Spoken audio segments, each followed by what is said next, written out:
Et salut les amis, c'est Nicolas. Et aujourd'hui on se retrouve pour un nouvel épisode de Death School. Dans le dernier épisode, nous étions arrêtés au moment où nous avions retrouvé Mitsume. Genre, ou Natsume, un truc comme ça. Enfin, une des membres de notre club de littérature. Et apparemment elle aurait vu un fantôme. Et d'ailleurs, le fantôme nous a parlé. Vu qu'une voix étrangère est venue nous parler. Donc, est-ce que le fantôme est responsable de ce qui se passe? Ou est-ce que c'est un fantôme qui vient nous aider parce qu'il connaît le coupable? On va voir ça tout de suite en continuant le chapitre. Enfin, le prochain chapitre, du coup.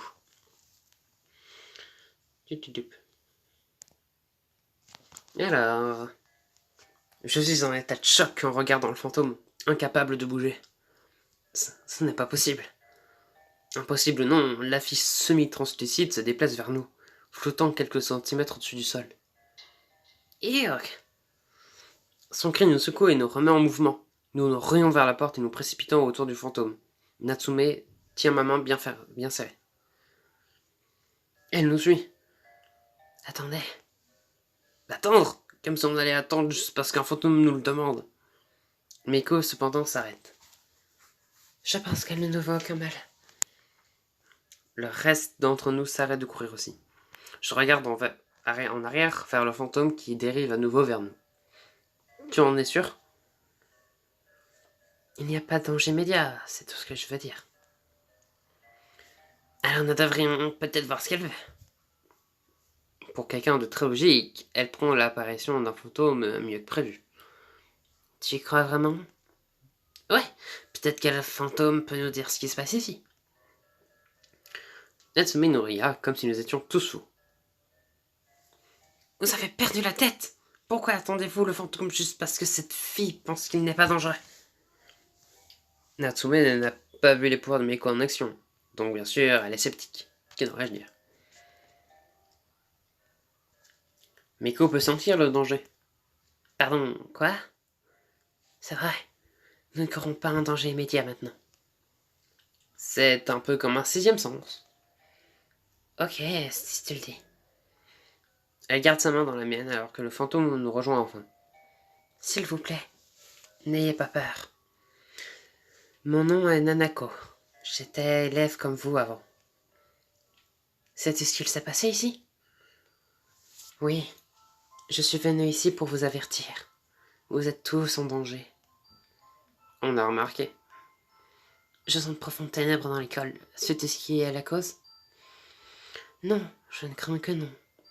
Mais je l'ai vu auparavant.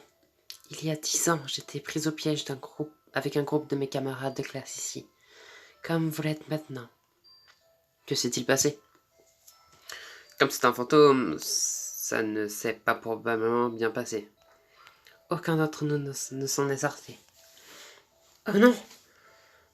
Mon désespoir au sujet de notre échec a gardé mon esprit ici, incapable de s'ébasser. Maintenant, je veux vous aider. Si vous arrivez à vous échapper, je trouverai peut-être enfin la paix. Sais-tu comment nous pouvons sortir d'ici? Suivez-moi. Le fantôme nous mène au dernier étage de l'école, puis un autre escalier et la porte qui mène au toit. Un verrou étrange est fixé sur la porte, un verrou orné de 4 trous de serrure.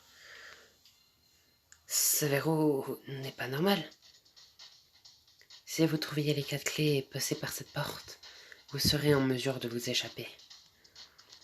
Tu es sûr? Oui, nous avons été incapables de le faire. Mais vous, si vous arrivez à trouver les 4 clés, je sais que vous sortirez d'ici. À présent, nous savons comment nous échapper. Puisque Nanako a déjà été dans cette situation une fois avant, elle en sait bien plus que nous. Je me demande si cela signifie aussi qu'elle en sait plus sur les dangers que nous allons affronter.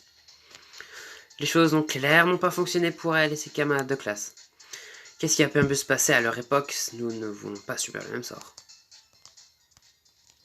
Leur fantôme nous a dit ce que nous devons faire pour nous échapper. Que devrais-je faire? Merci Nanako. Nous devons commencer à chercher les clés le plus vite possible. J'espère simplement que j'en ai fait assez. Ne t'inquiète pas, nous allons y arriver. Ça ne sera pas facile, cependant, d'autre part, nous savons à quoi nous attendre, et nous avons les prémonitions de Meiko pour nous aider. Nous pourrions vraiment y arriver. Commençons à chercher les clés. Attends une minute, Frédéric. Quoi?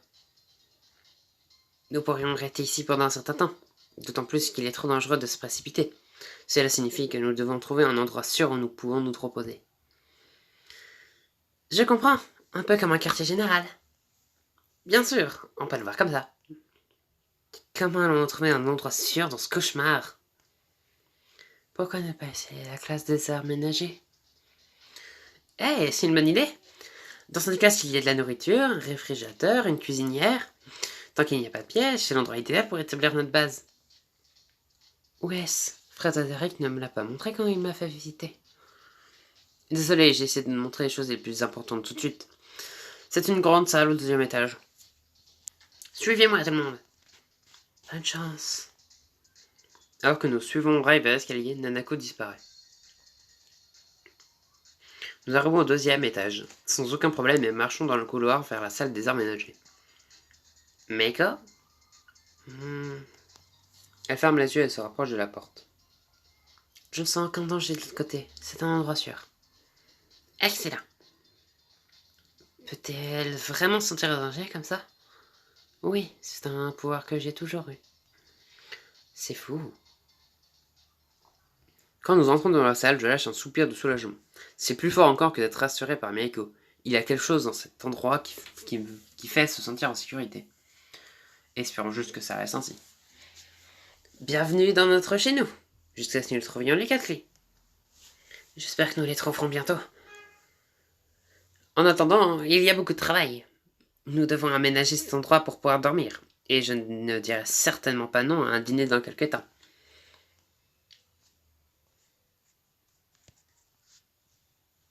Je marche vers la cuisine. Natsume est déjà là, à sortir de la casserole à une vitesse alarmante. Je ne savais pas que tu savais cuisiner. Je n'aime pas ça. Mais parfois je cuisine à la maison. Voyons voir ce que nous avons ici. Nous ouvrons le réfrigérateur et jetons un coup d'œil à l'intérieur. Tout semble fonctionner très bien. Nous avons une dose décente de légumes frais et de produits laitiers. Tant que nous ne sommes pas coincés ici pendant des semaines, on n'a pas besoin de se soucier de mourir de faim. Nous allons évidemment nous assurer de sortir d'ici avant. À quel point cela peut-il être difficile de trouver 4 petites clés? Ouais. Nous avançons sur le dîner. Il n'est pas fantastique, mais à nous deux, nous arrivons à préparer un repas décent pour l'ensemble du groupe. Bientôt, la salle des arts ménagers ressemble à un lieu sûr pour nous. Nous avons de la nourriture, des couvertures installées pour tout le monde, et un sentiment général de sécurité. Nous nous asseyons ensemble pour un dîner calme. Demain, nous les trouverons les clés, n'est-ce pas? Oui. Qui sait, nous pourrions ne même pas avoir à le faire. Demain matin, quand tout le monde reviendra à l'école, ils vont se rendre compte que quelque chose ne va pas. Mais s'ils ne peuvent pas nous retrouver. Ça ne s'est évidemment pas passé de cette façon pour le groupe de Nanako. Peut-être qu'ils ont été pris au piège pendant un week-end. Nous avons de la chance que quelqu'un de nous trouve et nous sauve. Sinon, nous trouverons les clés. Oui, d'une façon ou d'une autre, nous survivrons ensemble. Oui, nous allons commencer à chercher les clés de tout de suite. Bien que nous devrions probablement attendre au cas où quelqu'un vienne par ici. Oh. Quand Ray commence à se répéter comme ça, cela signifie généralement qu'elle essaye de se rassurer sans que cela soit.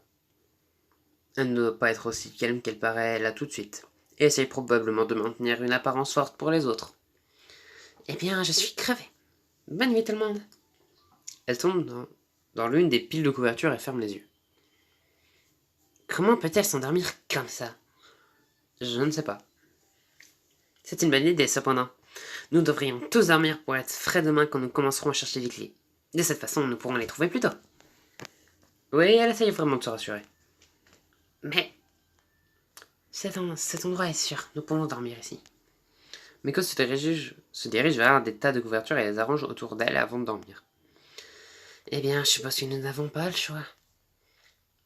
Nous avons chacun choisi un endroit pour dormir et nous installons pour nous reposer. Au milieu de la nuit, je me réveille soudainement. Il se passe quelque chose. Un bruit à proximité me fait me raidir. Et maintenant quoi? Lorsque le son continue, je m'assois avec prudence et regarde autour. Tout le monde dort, sauf Ray. Alors que je regarde, elle roule et ajuste ses couvertures avec fureur, comme si elle l'agaçait. C'est le son que j'ai entendu. Elle soupire puis se retourne encore. Ray ne doit pas arriver à dormir. Devrais-je faire quelque chose? Je doute qu'elle veuille que quiconque la voie dans un moment de faiblesse comme ça. Elle veut que nous la voyions forte et inébranlable. D'ailleurs, je pourrais lui faire peur si je vais là-bas maintenant. Je vais me rendormir et faire semblant de n'avoir rien vu. Je m'allonge contre mon oreiller et ferme les yeux. Cela prend un certain temps, mais je retombe finalement dans un sommeil agité, perturbé de rêves par des rêves occasionnels. Le matin venu, nous mangeons le petit déjeuner et regardons l'horloge sur le mur alors que les secondes s'égrènent et les minutes passent. Il va bientôt être l'heure du début de la journée scolaire. Personne ne dit mot alors que nous attendons. Les professeurs ne viennent-ils pas tôt? Quelqu'un aurait déjà dû arriver à présent. Ray se dirige vers la fenêtre. Natsume la rejoint et toutes deux regardent à l'extérieur cherchant tous ceux qui pourraient se présenter. La cloche sonne pour signaler le début des cours. L'école est encore vide, il n'y a pas d'activité à l'extérieur. Personne ne vient nous sauver. Nous nous étions rattachés à l'espoir que quelqu'un de l'extérieur pourrait nous aider, mais plus maintenant. La journée scolaire a commencé et personne n'est là. Nous sommes seuls. Nous savons ce que nous avons à faire pour nous échapper, mais pouvons-nous déjouer les pièges avant de trouver les clés? Découvrez-la dans le prochain chapitre.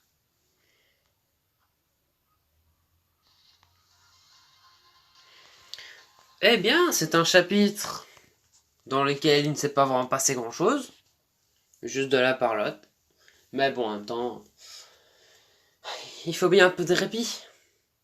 Un peu de répit avant de devoir chercher ces 4 fameuses clés. Mais bon, au moins, on sait comment sortir. Après, je ne sais pas pourquoi aller sur le toit nous aiderait à sortir, mais si le fantôme le dit, on peut lui faire confiance. Franchement. Qui ne ferait pas confiance à un fantôme? Mais bon, on va voir ce qui se passera dans le prochain épisode. D'ici là, j'espère que la vidéo vous a plu. Si jamais c'est le cas, n'hésitez pas à vous abonner et à lâcher un like. C'était Nicolas. Allez, salut!